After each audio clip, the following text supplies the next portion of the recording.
Hello guys, mayong hapon kakaron ngan ang among trabaho nagplaster na kami og poste sa amon nga kudal. Amon siya guys.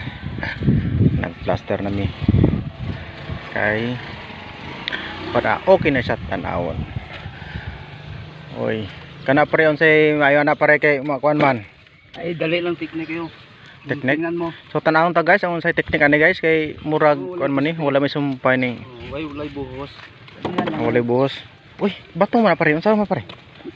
Bato? Bato. Ang ganun na pare? Bagong teknik, wala niya sa YouTube pare ah. Uy, bago to.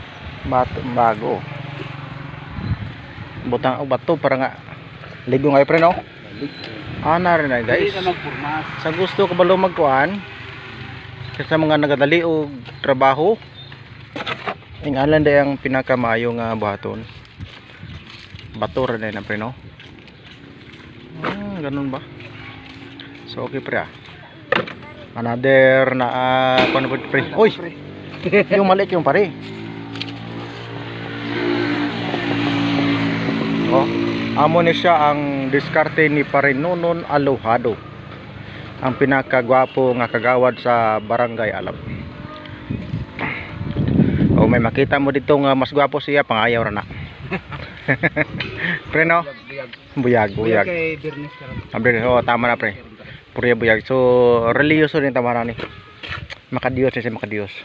Huwag makataon siya makatao. So, mo ra din diskarte nga pinakadali. So, mali guys, sa mga gusto og pinadali nga trabaho, kanilang ang sundon. Okay pare. Sige. Tirahan mo dyan at matiran ako sa pikas pare.